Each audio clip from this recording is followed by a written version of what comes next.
আজকে আমাদের আলোচনার বিষয় হলো অপারেশন উইংস অফ ডন, যেটা ইসরায়েল করছে। তো একটা নতুন মিশন ইসরায়েলের, যে অপারেশন উইংস অফ ডন। তো আমরা ইসরায়েলের অপারেশনের কথা শুনলেই আঁতকে উঠি, কারণ মনোভাব একটা অন্য মনোভাবাপন্ন দেশ, সে সবসময় যুদ্ধংদেহী হয়ে থাকে। তারা যে কোনো সময় কোনো একটা অপারেশনের নাম দিয়ে পাশের দেশগুলোকে আক্রমণ করে থাকে। কিন্তু এই যে অপারেশন উইংস অফ ডন, এটা কোনো অন্য স্টেটকে বা অন্য দেশকে আক্রমণের কোনোই বিষয় নয়। এটা হলো ভারতবর্ষ থেকে ইসরায়েলের বেনে মেনাসের সম্প্রদায়, আমাদের নর্থ ইস্ট মানে উত্তর পূর্ব যে রাজ্যগুলো আছে, সাধারণত মিজোরাম, মণিপুর, এই রাজ্যে বেনে মেনাসের সম্প্রদায়ের লোক বসবাস করে। এদেরকে ইসরায়েল ভারতবর্ষ থেকে তাদের নিজের দেশে নিয়ে যাচ্ছে। কারণ হিসাবে এরা সেই প্রাচীনকালে ইহুদি মানে ইসরায়েলেরই উৎস বা বংশধর। তারা কোনো কারণে ভারতবর্ষে এসে গেছে, তো তাদের আবার ফিরিয়ে নেওয়া হচ্ছে। তো দেখা যাচ্ছে যে 250 জন এই মেনাসের সম্প্রদায়ের মানুষকে ইসরায়েল অতি সম্প্রতি ভারত থেকে নিয়ে গেছে, এবং বেন গুরিয়া বিমানবন্দর, ইসরায়েলের প্রধান বিমানবন্দর, সেখানে ল্যান্ডিং করিয়েছে বা নামিয়েছে।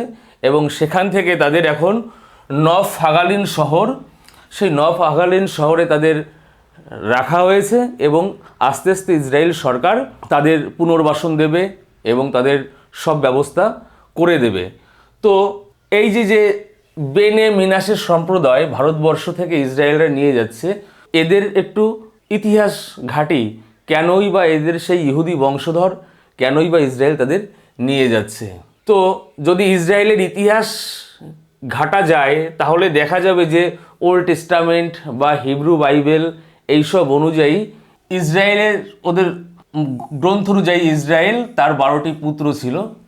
সেই 12টি পুত্রর নাম অনুসারে ইসরায়েলে 12টি গোত্র ছিল, টোটাল 12টি গোত্র ছিল। এই 12টি গোত্রের মধ্যে এই 10টি গোত্র, রুবেন, শিমিয়ন, দান, নপ্তালি, গাদ, আশের, ইসাখর, জেবুলুন, ইফরাইম, আর এই যেটা মনসি বা মানসেহ, এই যে গোষ্ঠীটা, এটাই ভারতবর্ষে চলে এসছে। এই 10টা গোষ্ঠী প্রায় যিশুর জন্মের 720 বছর আগে ওই ইসরায়েলীয় অঞ্চলে অ্যাসিরীয়দের আক্রমণ ঘটেছিল, এবং সেই আক্রমণে এই 10টা গোষ্ঠী তখনই দেশ ছেড়ে পৃথিবীর নানা স্থানে ছড়িয়ে পড়েছে নিজেদের প্রাণ বাঁচানোর জন্য। তাদের এখনও খুঁজে পাওয়া যায় না। তার ভিতরে এই যে মানসেয় গোষ্ঠীটি, এই গোষ্ঠীটি পুরো তোমার ইসরায়েলের অঞ্চল থেকে ইরানের মধ্য দিয়ে আফগানিস্তান হয়ে, চীন হয়ে, মানে তিব্বত হয়ে, চীন হয়ে ভারতের উত্তর পূর্ব অঞ্চলে এসে তারা বসবাস করত। বর্তমানে এই মানসেয় গোষ্ঠীর লোকরা খ্রিস্ট ধর্মে দীক্ষিত, কিন্তু ওদের ছেলে মেয়ে যারা ছোটোবেলা থেকে বড় হয়, তাদের কিন্তু ইসরায়েলের ঘটনা, কল্পনা, তাদের চিন্তাধারা, সেই বোধ জাগ্রত করে তাদের তৈরি করা হয়। তারা মনে প্রাণে এখনও ইসরায়েলি। এই একটা কারণেই এই মানসেয় গোষ্ঠীকে কিন্তু এদেশ থেকে ইসরায়েল আবার নিজেদের দেশে নিয়ে যাচ্ছে। তো আর ওই আক্রমণের সময় দুটো গোষ্ঠী মাত্র, এই জিহুদা আর বেঞ্জামিন, এই জিহুদা আর বেঞ্জামিন গোষ্ঠী দুটোই তখনও ইসরায়েল, ওই যে অঞ্চল, ওই অঞ্চলের দক্ষিণ জিহুদা নামে ছোট এলাকা ছিল, সেই এলাকায় তারা থেকে গিয়েছিল। এবং পরবর্তীকালে এই জিহুদা গোষ্ঠী আর বেঞ্জামিন গোষ্ঠীরাই কিন্তু এখন ইহুদি নামে ইসরায়েলের রাষ্ট্র গঠন করে আছে। আর এই যে 10টা গোত্র বা সম্প্রদায়, ওদেরই কিন্তু তারা আজ কোথায় কে আছে সেই সম্পর্কে কোনো স্পষ্ট ধারণা ইসরায়েলের কাছে নেই। এর ভিতরে মানসেয় গোষ্ঠীটা আমাদের এখানটায় আছে, ভারতবর্ষের উত্তর পূর্ব অঞ্চলে। তো তাদের আবার নিজেদেরই দেশে প্রত্যাবর্তন ঘটানো হচ্ছে। তো এই যে জিহুদা গোষ্ঠী আর বেঞ্জামিন গোষ্ঠী, এই বেঞ্জামিন গোষ্ঠীর বর্তমানে প্রেসিডেন্ট আছে বেঞ্জামিন নেতানিয়াহু, এই গোষ্ঠীর লোক। তো দেখা যাবে যে 2005 খ্রিস্টাব্দে এই মিশনটা যে এখন তাদের প্লেনে করে নিয়ে যাচ্ছে, এই মিশনটা কিন্তু শুরু হয়েছে 2005 সালে। কারণ ইহুদিরা কঠোর হয়, এবং একটা জাতি আবার তাদের দেশে ফিরে যেতে চাইলেই তো তারা নেবে না, তারা খুবই কঠোর।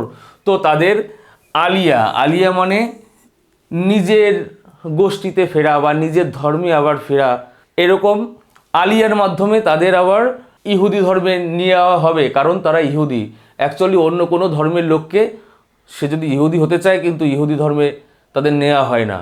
অন্য অন্য ধর্ম, যেরকম হিন্দু ধর্ম, মুসলিম ধর্ম, অন্য কোনো সম্প্রদায়ের লোক যদি তাতে আসতে চায় তো ধর্মান্তরীকরণ করানো হয়, কিন্তু ইহুদি ধর্মে সেরকম কোনো নিয়ম বা নীতি নেই। ইহুদি হলেই ইহুদি হবে তুমি, অন্য কোনো ধর্মের থেকে তুমি ইহুদি হতে পারবে না।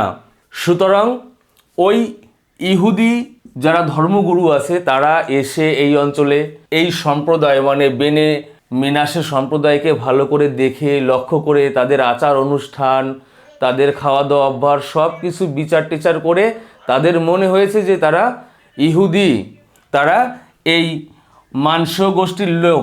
সুতরাং তাদের এই ভারতবর্ষ থেকে নিজেদের দেশে সেই কবে চলে এসছে, যিশুর জন্মেরও প্রায় 700-800 বছর আগে, তো এখন তাদের আবার নিজেদের দেশে প্রত্যাবর্তন ঘটানো হচ্ছে।